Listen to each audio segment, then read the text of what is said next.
All right, everyone, welcome.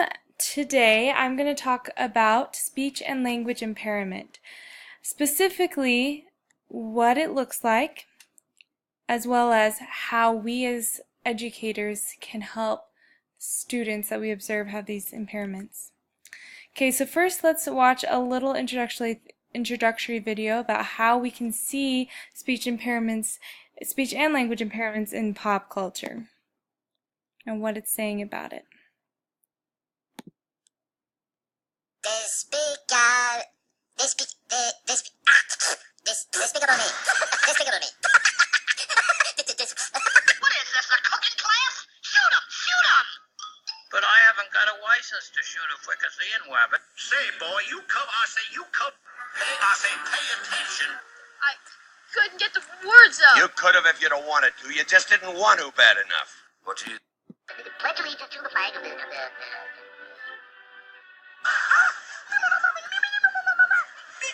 I told you never to talk to me like that. Hey, how do I look, huh?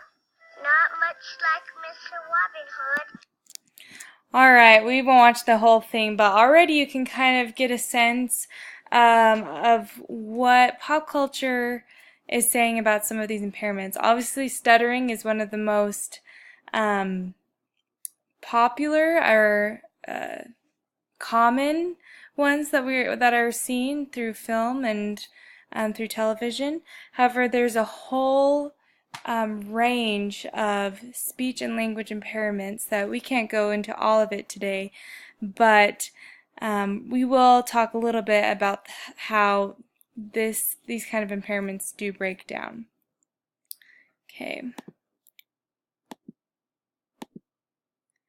Okay, the first one, and this will just be in speech impairments we'll focus on first. First one is an articulation, and the second one is fluency, and the third one is voice. And we saw examples, I believe, of all three of these in those example videos we just watched. So let's start with articulation. In articulation, the child produces sounds incorrectly. For example, this comes with a lisp. This sounds like a lisp. It also sounds such as L or R are pronounced incorrectly. For instance, keeping on this, if we start going on this Looney Tune theme, Elmer Fudd says, "Be very, very quiet. I am hunting. I'm hunting wabbits." He substitutes a lot of his R's for W's. So instead of saying rabbits, he'll say wabbits. And that is an example of an articulation impairment. If we move on to look at fluency, the fluency shows is that speech is disrupted by sounds, syllables, words, breath, or silence. And the most common one, as I said before, is the stutter for this, but it can come in a lot of ways. Not just stutter, but that's just the most common one. And as we saw in the first video, Porky Pig says, "That's all, folks," and that's an example of a stutter as well. We also can see this a lot. It also is a pretty common one among the population as well. Okay. So finally, one of the last speech impairments is voice. And this is an impairment caused through the vocal cords. And so while articulation and fluency happened primarily in the mouth, the voice happens in the throat with that larynx. And so some examples of this would be problems with pitch, loudness, resonance, or quality of voice. And often when people experience vocal impairment, it is painful when they do use their voice, so they can feel a little pain after vocal use. And I couldn't think of a Looney Tune example for this one, but most of the Looney Tune characters do have differences in pitch, loudness, and quality, and so you could argue that there are different Looney Tune characters who might have vocal impairments as well. Okay, but before I move on, I don't want us to forget language impairment. While all of the speech impairments discuss sound, the language impairment discusses meaning. And there are three types of this. So there's expressive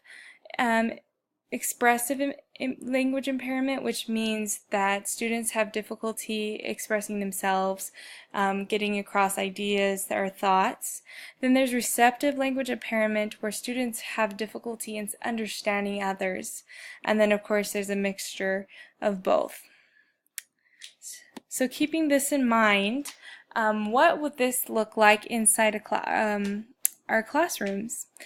And so some of the things that we can see in our classroom is that first and foremost, that students may need assistive devices, and this can be discussed in IEP councils, whether they need assistive devices or not. And these devices can include iPads, communication tablets and things like that, or even just making sure they're able to write maybe instead of speaking out loud. You can also see in students who need help understanding and following directions. They may have difficulty reading, writing, or speaking in class, and that can really cause a lot of anxiety and fear in these students as if they think they're going to be called on, or if they know they have to be speaking to a partner in class. And finally, with students who are going to be going to speech therapy, it is important to understand that they will be missing some class time, and to kind of be able to remember that as we're grading the students and as we're trying to think of accommodations for them. Okay, so finally, how can we address these issues? And like I said before, going back one slide, some of these issues we can address, these issues in the classroom we can address by assistive devices, making sure that they have devices in the classroom that will help them communicate with others and with yourself, because communication is key.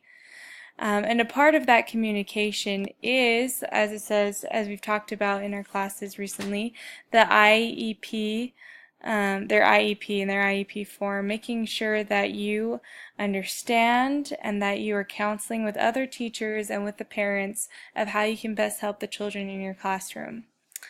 And this will really be the most beneficial way we can accommodate our students.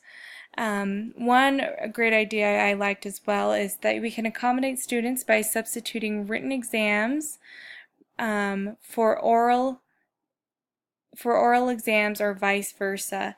So if the students are having trouble putting their words in writing, so maybe it is helpful for them to speak, or vice versa. Usually if they have trouble speaking, then they can maybe write. And either way, having these one-on-one time with students to help understand what they need most, especially when it comes to assessments and assignments, I think that would be the best way to help them fulfill their potential in the classroom.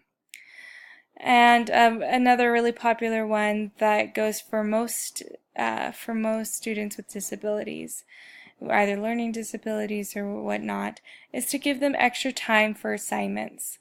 And this could be in class, or understanding that they may need more time outside of class as well. And that goes through all that.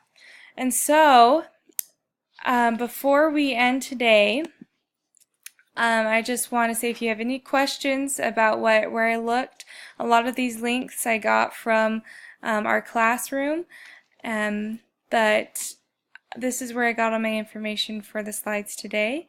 And then a really fun way for you to learn more, to test your information, is to watch this YouTube video. I'll leave this slide up for a little bit, but this YouTube video goes through actually all the Looney Tune characters and quizzes you and has you identify which speech disorder they may have.